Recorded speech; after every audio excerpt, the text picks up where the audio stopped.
جب تمہارے اوپر نااہل حکمران مسلط کر دیے جائیں تو یہ تمہارے اعمال کی سزا ہے۔ ایک روایت میں آیا اعمالکم اموالکم، تمہارے اعمال ہی تمہارے اموال ہیں۔ حجاج بن یوسف بڑا ظالم شخص ہے۔ حضرت حسن بصری رضی اللہ تعالیٰ عنہ فرماتے ہیں پچھلی امت کے لوگ اپنے سارے ظالم اکٹھے کر کے لے آئیں اور ایک پلڑے میں رکھ دیں، تو دوسرے پلڑے میں ہم حجاج بن یوسف کو رکھ دیں تو ہمارا پلڑا پھر بھی باری ہوگا۔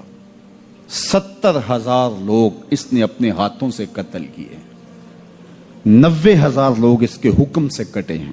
بصرے کا ظالم ترین حکمران حجاج بن یوسف۔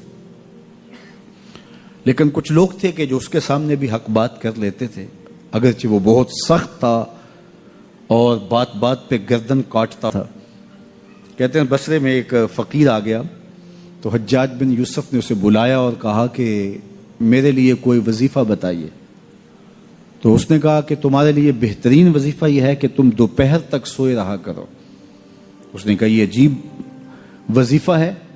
کہا ہاں یہ تیرے حق میں اور امت کے حق میں بہتر وظیفہ ہے۔ کہا وہ کیسے؟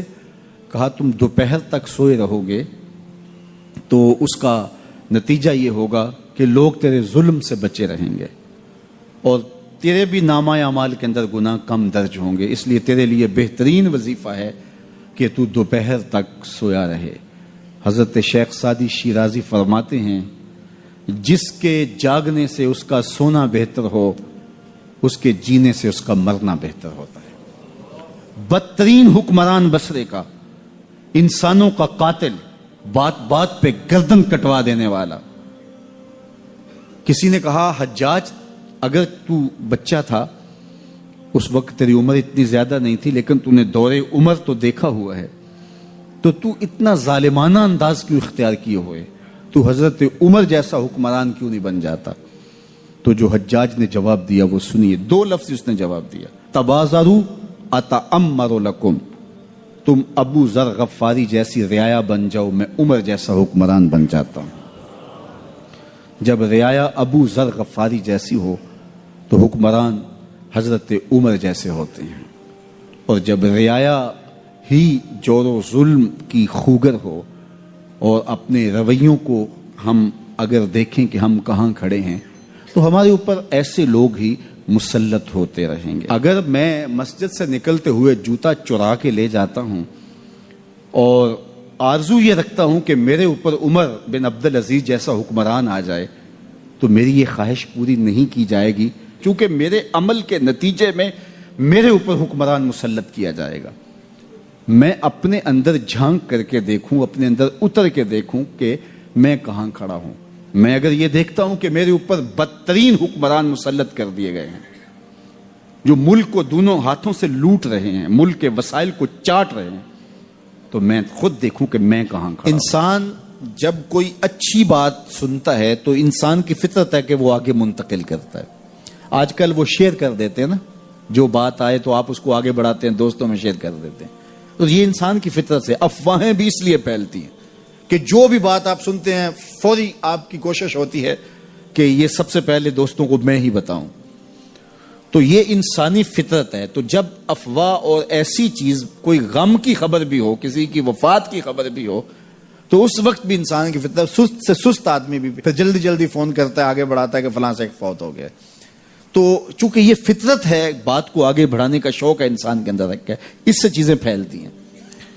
اور پھر جو خیر کی خبر ہوگی یا خیر کی بات ہوگی تو اس کو تو آگے پھیلانے کا پھر ہمارا دین بھی ہمیں ترغیب دیتا ہے، جذبہ دلاتا ہے۔ تو حضرت ابو ہریرہ اس جذبے کے تحت جو سنتے تھے پھر آگے منتقل کرتے۔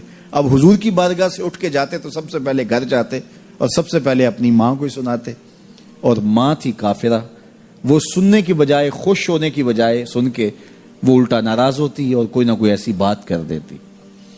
سید ابو ہریرہ سے گوارا نہ ہوتا، ایک دن انہوں نے کوئی ایسی بات کر دی کہ حضرت سیدنا ابو ہریرہ رضی اللہ تعالیٰ عنہ نے فیصلہ کر لیا کہ آج ماں کو چھوڑ دینا ہے، کیونکہ میں یہ گوارا نہیں کرتا کہ میرے آقا کے بارے میں کوئی ایسا جملہ کوئی بولے۔ اور تھی گھر میں ماں ہی، بھائی بھی کوئی نہیں تھا، بہن بھی کوئی نہیں تھی، باپ بھی فوت ہو گئے تھے، شادی بھی نہیں ہوئی تھی۔ تو ماں ہی ماں گھر میں، اور ماں اور بیٹا اکٹھے رہتے ہوں تو پھر محبت بھی مثالی ہوتی ہے. تو اب ماں ہی ایک رشتہ ہے مادی دنیا کے اوپر. تو حضرت ابو ہریرہ رضی اللہ تعالیٰ عنہ نے فیصلہ کر لیا کہ چھوڑ دینا. چھوڑ کے گھر سے نکلے، لیکن دل ڈوب رہا ہے کہ ایک ہی تو رشتہ تھا، وہ بھی گیا. افسردہ ہے، حضور کی خدمت میں پہنچے. دل و قلب و نگاہ کے مرشد اولین نے ابو ہریرہ کی اداسی دیکھی تو فرمایا ابو ہریرہ کیا بات ہے؟ تو حضرت ابو ہریرہ جس طرح بندہ پھٹ نہیں پڑتا، تو عرض کی حضور میری ماں کی ہدایت کی دعا کر دیجئے.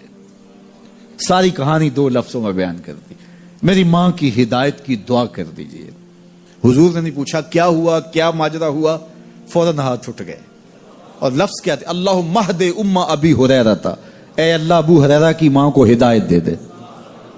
ادھر انہوں نے بے چینی سے یہ بات کہی، ادھر حضور کے ہاتھ اٹھے. پھر ان اٹھے ہوئے ہاتھوں کو خالی تو موڑا ہی نہیں جاتا. اجابت کا صحرا عنایت کا جوڑا، دلہن بن کے نکلی دعائے محمد صلی اللہ علیہ وسلم. تو حضور علیہ السلام نے ہاتھ اٹھا دی، حضرت ابو ہریرہ نے دوڑ لگا دی. کسی نے پوچھا ابو ہریرہ آج بڑی جلدی ہے؟ کہا آج ہی تو دیکھنا چاہتا ہوں گھر پہلے میں پہنچتا ہوں یا حضور کی دعا پہلے پہنچتی. جا کے دروازے کو دستک دی. اندر پانی کے کھنکنے کی آواز آ رہی تھی جس طرح کوئی غسل کر رہا ہو. آواز دی تو آواز آئی، بیٹا ابو ہریرہ ٹھہرو. میں بھی آئی. کہا لہجے سے سمجھ گیا اس میں محمد عربی کی دعا بول رہی ہے. تھوڑی دیر کے بعد میری ماں آئی تازہ آثار وضو سے، اور غسل کی وجہ سے ان کے جو ہے وہ بالوں سے قطرے ٹپک رہے تھے، اور لبوں پر میرے حضور کا کلمہ جاری تھا. اللہ اکبر. سیدنا ابو ہریرہ تیرے مقدر پہ قربان.